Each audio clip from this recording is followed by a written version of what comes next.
कोई वकील बनेगा, कोई बारिस्टर बनेगा, कोई डॉक्टर बनेगा, कोई अध्यापक बनेगा। तो हर क्षेत्र में, जीवन के हर क्षेत्र में, चाहे वह अध्यापक हो, चाहे वह डॉक्टर हो, चाहे वह मास्टर हो, अपने कर्तव्य का पालन करना ही यही एक शिक्षक की प्रेरणा होती है कि वह उसका जो विद्यार्थी हो वह एक आदर्श विद्यार्थी हो और वह देश के लिए, समाज के लिए जो कुछ करे त्याग की भावना से करे। पैसा कमाने आज के युग में कोई भी व्यक्ति प्राइवेट विद्यालय में इसलिए पढ़ाने के लिए तैयार नहीं होता है क्योंकि प्राइवेट विद्यालय में मेहनत अधिक करनी पड़ती है और पैसे कम मिलते हैं।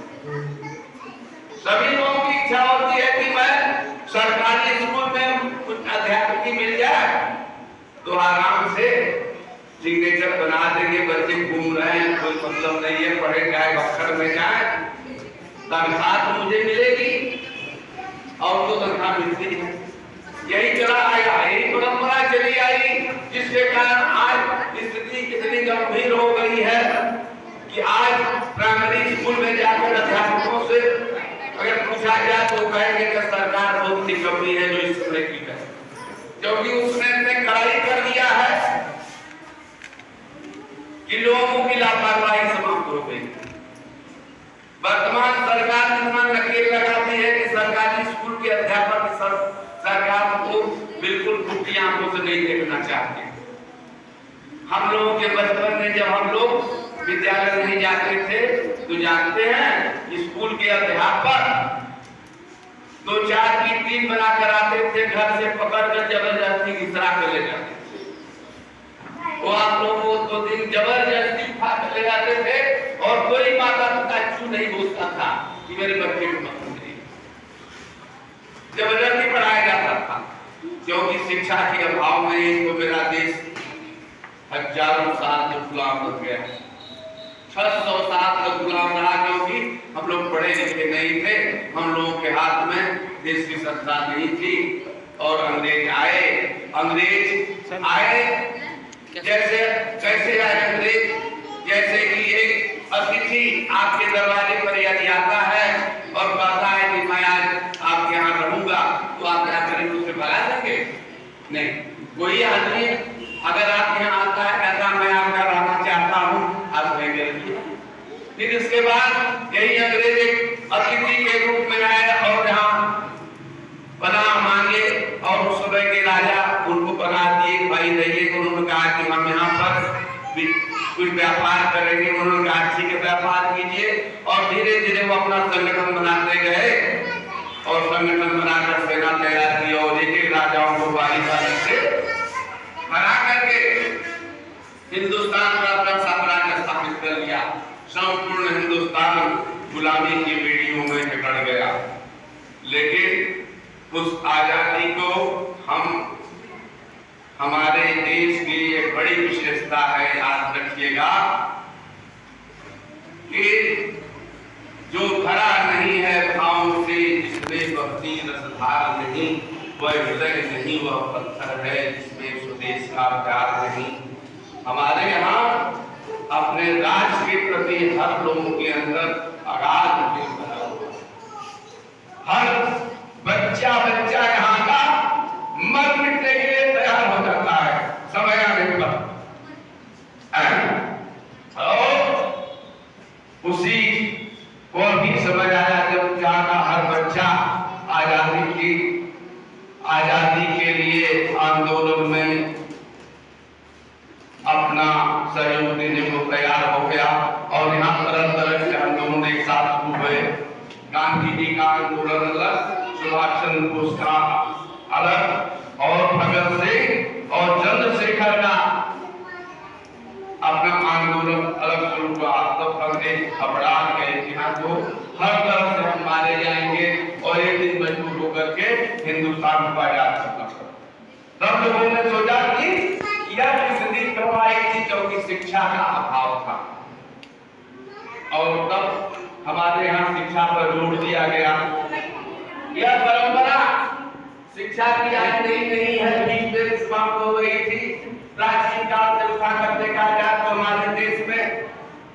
जो शिक्षा रही है वह सदा अमृत चली आई है। ग्रंथों में लिखा गया है कि बिनु गुरु होए न ज्ञान, अज्ञान न होए विराग बिनु, गावै वेद पुराण सुख चाहे हरि भगत बिनु। तो बिना गुरु को ज्ञान नहीं होता। पहले गुरु और शिष्य का संबंध होता था, आज अध्यापक और शिक्षक का संबंध हो गया। पहले जो है आश्रम, गुरु के आश्रम हुआ करते थे, वहां बच्चे 5 साल की अवस्था में चले जाते थे और 25 साल गुरु के आश्रम में रहकर शिक्षा ग्रहण करके लौटते थे। प्राचीन काल में यह व्यवस्था थी और गुरु सारी व्यवस्था करता था। बच्चों के रहने से लेकर खाने और कपड़ा सारी व्यवस्था गुरु की जिम्मेदारी होती थी। और गुरु क्या करता था? स्वयं भिक्षा मांगता था, बच्चों से भिक्षा मंगवा करके ले आता। बड़े बड़े राजा महाराजाओं के यहाँ से आता था और उसी में गुरुआश्रम करा करते। उस समय के अध्यापक, उस समय के गुरु तो ये नहीं सोचे कि हम जाकर किसी सरकारी स्कूल में हो जाएं और मुझे अच्छी तनख्वाह मिले, क्योंकि उस समय के जो गुरु थे बड़े ज्ञानी थे। अगर वह राजा के दरबार में जाते तो पुरोहित कहलाते और उनको सम्मान मिलता और हर तरह की सुविधाएं मिलती। लेकिन उन्होंने यह नहीं लिया, यह स्वीकार नहीं किया। जंगल में रहकर आश्रम बनाए और शिक्षा देना शुरू किया। त्याग की भावना थी। उत्तम हरिश्चंद्र, सत्य हरिश्चंद्र जैसे महाराज पैदा हुए, अम्बरीश जैसे लोग पैदा हुए, राजा दशरथ जैसे लोग पैदा हुए, नल जैसे लोग पैदा हुए। सबसे पहला शिक्षक समाज द्वार आप देखे होंगे, महाभारत का सीरियल आज प्रचलित है, सभी लोग देखे होंगे। उसमें भगवान श्री कृष्ण अर्जुन को क्या करते हैं? महाभारत के युद्ध में पहली शिक्षा देते हैं, जिसे गीता के नाम से जाना जाता है। वह क्या है? वह शिक्षा है जिससे आपको कुछ प्राप्त हो जाए, चाहे वो छोटा हो चाहे बड़ा हो। अगर वह हितकारी है, आपके लिए कल्याणकारी है, तो वही शिक्षा है, वो आपका गुरु है। इस तरह की भावना रख करके शिक्षा को ग्रहण करिए और त्याग की भावना से कुछ मिले या न मिले चलते रहिए, क्योंकि आज नहीं कल समाज अगर बदल जाएगा तो बहुत बड़ी उपलब्धि हो जाएगी।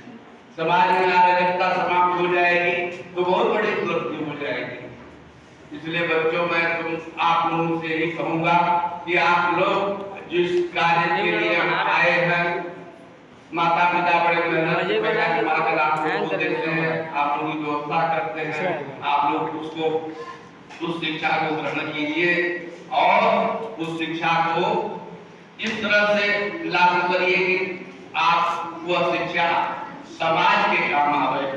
पढ़कर जब निकले तो आप डॉक्टर हो, कोई ऐसे पद पर जाके लोगों को ये हो, यह समझ में आवे कि मेरा बेटा कुछ समाज के लिए कर सकता है। बस इससे ज्यादा मुझे नहीं करना है, क्योंकि यह शिक्षक दिवस इसलिए मनाया जाता है कि शिक्षक दिवस पर हम बच्चों को वह बातें बताएं जो कि उनको किताबों में नहीं बताई जाती है, नहीं पढ़ाई जाती है। संस्कार, अब समय बदलता चला गया और संस्कार नाम की चीज नहीं मिलती है।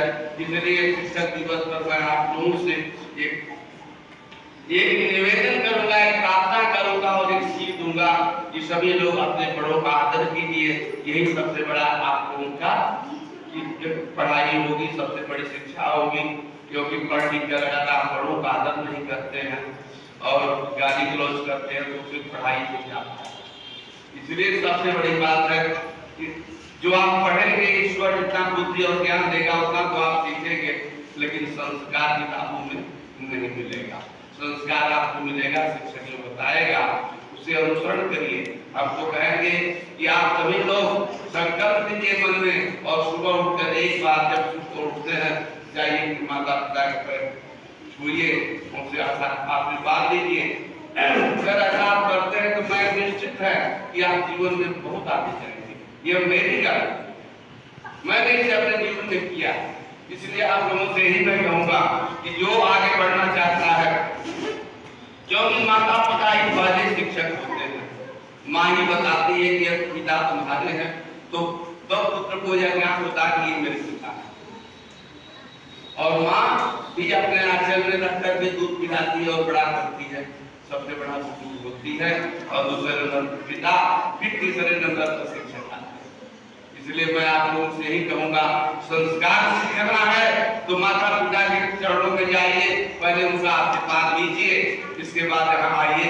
हम तो सदैव आपके साथ हैं, हम तो आपके शिक्षक ही नहीं, आपके मित्र हैं। जैसा आप चाहेंगे वैसा आपको बताऊंगा। आप जरा सा आगे बढ़ेंगे, हम आपको उठा लूंगा, आगे बढ़ा दूंगा। लेकिन शुरुआत आपको करनी होगी। यदि आप शुरू नहीं करेंगे तो आगे नहीं बढ़ेंगे। यदि आपको चौमानी पर जाना है तो यहाँ से जाना ही पड़ेगा। अगर यहाँ कुर्सी पर बैठे रह जाएंगे, सोचते रह जाएंगे मुझे वहां जाना है, तो नहीं पहुंच सकते। पहुंचने के लिए चलना पड़ेगा।